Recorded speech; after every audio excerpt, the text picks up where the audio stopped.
Hi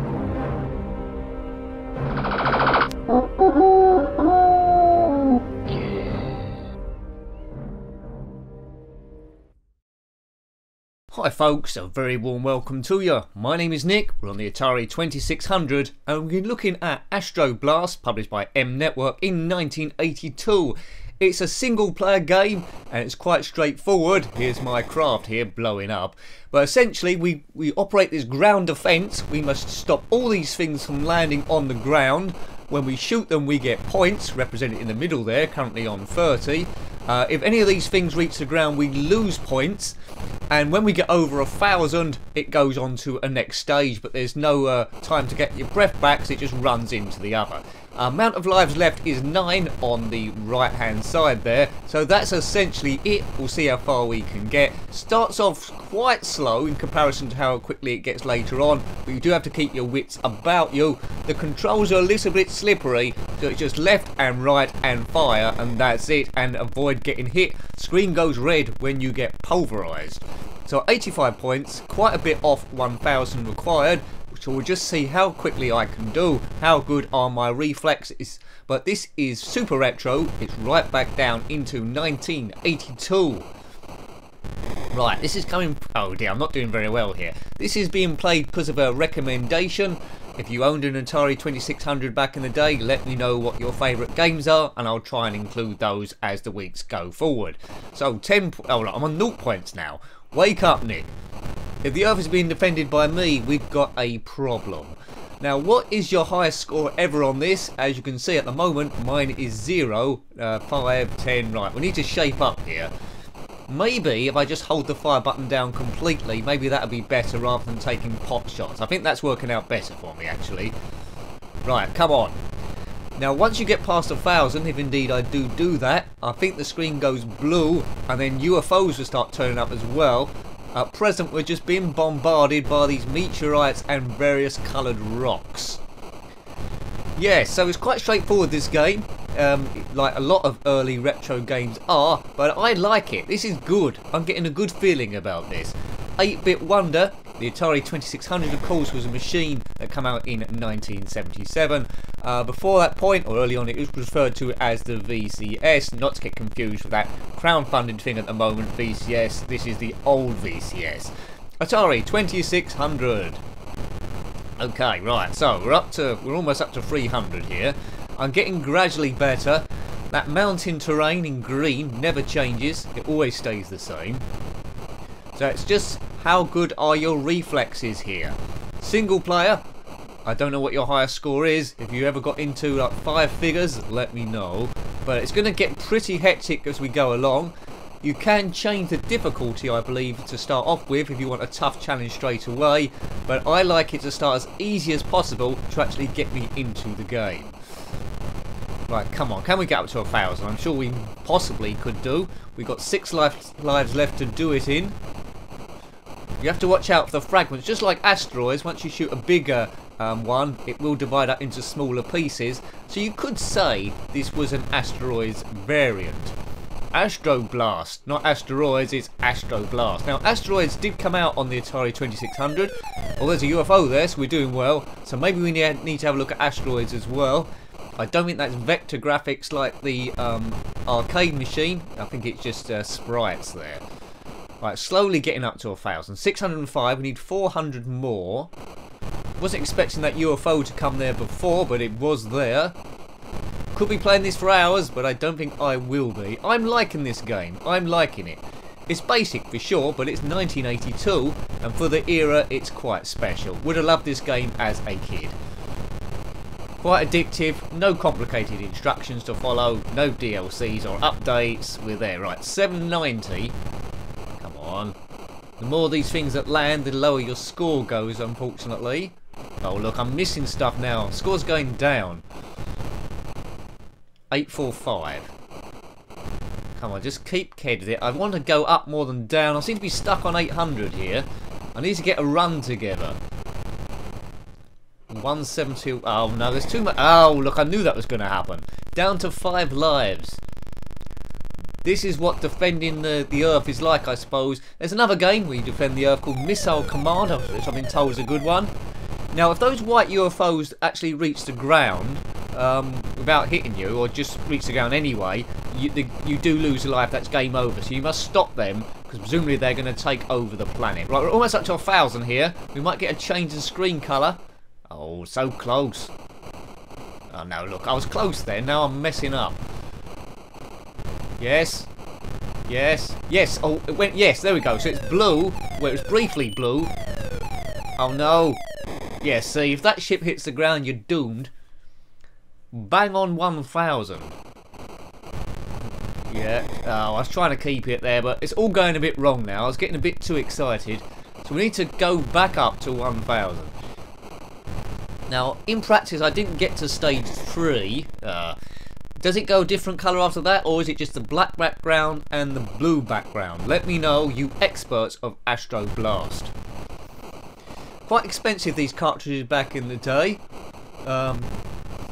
compared to Spectrum and Commodore 64, those cassette tapes. But this has a whole new feeling of nostalgia to it, and whatever system you grew up with a kid is quite often the best one, because you've got memories as well. This might take you back to your living room playing on a massive television set. Now they're really paper thin, aren't they, TVs? Right, come on, let's get back up to 1,000. I'm sure we can do it. 3 lives left. Oh man, they're just relentless, these. The game never ends. You'll just keep getting attacked until you die. What I do like about this game is it doesn't break off saying game over, or stage over, now do stage 2. It just goes on relentlessly. And I do like that about this game. I do like the sounds of the Atari 2600. I do recognise them now. It's nice. Right, 1,000, good. Stay there briefly. Come on, let's just... I can stay in this stage for a little while, can't I? And then I seem to lose it again. Right, 20 off, getting, well, 30 off now, getting the 1,000. Don't let that land. It's landed. Don't let it land, and I let it land. Goodness gracious me. I don't know who these aliens are. I haven't seen the instructions to this game. I don't know if there's an amazing backstory to it. Why these things are attacking the Earth. On the ZX Spectrum, there quite often was a very convoluted backstory. No! Oh, man. When it goes blue, I notice the screen's tearing up a little bit on the left-hand side.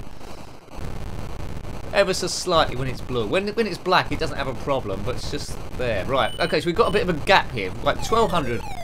Yep, take that out. Good, like 1,500. Best score so far. Oh, no. Yeah, you have to be a bit precise there. And that's it. Game over, I think. That's all my lives done. 15.60. That's quite a good score, isn't it? I did okay there. That was quite good going. Yeah, Astroblast. 8-bit asteroids coming down. Get over 1,000, then you get a nice blue screen. And there we go. Let's just have one more go on this one, addictive as it is. Come on, Nick, you can do this. 10 lives to waste. Let's get a bit cocky now. Oh, look. Those UFOs do come at random then. I thought it was just after you got to 1,000. I'm struggling to get above 100 now. And it's raining asteroids. Oh, yeah, that's him gone. Get mega points for those. They should turn up more often, I think. Boom. Asteroids are all different colours, as we know. Green, purple, orange, blue. No option to change the colour of the ship down here. But there never would be in a game of this era. It's like a light orangey colour, isn't it? How many colours did the Atari 2600 have? I don't know. About 12? Must be something like that. Maybe less. Right, so we're going up the scores now. We're already up to 350. Let's get up to 1,000 and then we're cooking. Come on, Nicky. Shoot this alien horde. 9 lives left. Like a cat. Shoot the fragments as well, if you can do. Almost halfway there with the challenge. Yes. Addictive and frustrating at the same time. More on the screen the further you get, but you do have to have lightning reflexes later on. Boom. Man. This did teach a kid a few things in it back in the day. Now, no kid today is going to be playing this, I don't think, which is a shame. They would say something like the graphics isn't good enough, or it's too straightforward, or something like that. But it taught you patience as well, didn't it? Appreciate the good things in life. 7:15, right, we're almost there. Getting there. Oh look, too cocky. I should have let that one go. Should have let that one go for another day. 7:45. Right, about 250 to get. Boom. We're getting to 900, then we start the countdown. Those small fragments are quite evil sometimes. Right, it's knowing when best to leave these fragments and maybe look for something a bit bigger, but they're all tiny fragments coming down at the moment. Why are they picking on me for, I don't know. Oh man. Right, almost there. Almost there. Come on. Good game, good game. Right, here we go, here we go, here we go. I don't know if there's a secret. Right, 1,000, we're there. As you already saw. Right, 1,500 was my highest score, wasn't it? Oh! Saw that coming a mile off. Need to get under those UFOs quite quickly or you're doomed. 50 back off the target. Right, there. Briefly we were there. Oh! Exploded into fragments across the screen, reduced to my component atoms, or pixels in this case. When you die you lose a certain amount of points, and I'm going backwards quicker than I'm going forwards. Yes, lots of space games. I think next I'm going to have to look at the super classic Space Invaders. Need to look at that first of all, I think, before we move on to the other game. So the next Atari 2600 game will probably be Space Invaders. Have to start there, I think, with a system like this. That and I've been told that Pac-Man isn't quite that good. It's a lazy conversions, but maybe we have a look at that one as well. I did see briefly a game called Alien that seemed to be based on Pac-Man, which is a bit weird. Instead of being chased by ghosts, I think you're being chased by the alien from the movie Alien, unless that was a crazy dream. So might have time to have a look at that as well. Let me know what your favourite 8-bit Atari 2600 games are. I mean, I'm quite new to this system, but I'm loving it. I'm loving it. The more I used to just review ZX Spectrum and Commodore Amiga because they're the systems I owned, but I've just realised now that I've been missing out by not covering other stuff. So we now do Commodore 64 and Atari 2600 as well. Might very well add another system in at some stage also. Hope you're enjoying the channel. If you are, please consider subscribing if you haven't already. That does help it grow in an environment where it is quite tough to grow because there's millions of channels about the place. But I try and give you the best I can. Boof. Right, 1,070, 2 lives left. Not long to go now. High score I got before was 1,500 and something. What was that thing that went down? Last life. Yeah, I don't know what that thing is. Anyway, get underneath it. Good. Another one. Good. Could we get up to 1,500 here? Could be. Getting close. Getting close. Oh, we're going backwards now. Everything's landing. Oh man, come on. Oh, look at that. And I got frustrated and got killed. That's it. That is it. Well, I hope you liked having a look at that game. That was Astroblast and the Atari 2600, published by M Network in 1982. Good graphics, good sound, addictive gameplay, brilliant for the era. I'm a big fan of this game. If you've got any comments about this, similar games, anything Atari 2600 or indeed retro, then by all means put that below. You're always welcome. A big thank you to everyone that's subscribed to the channel so far. It's a huge help, and as I mentioned before, if you like what you're seeing and you haven't already done so, please subscribe because that will help me go forward. If you want to help the channel a bit more, it's patreon.com/njenkin. Every bit really does help. Until next time, take great care of yourself and a very fond goodbye. Goodbye.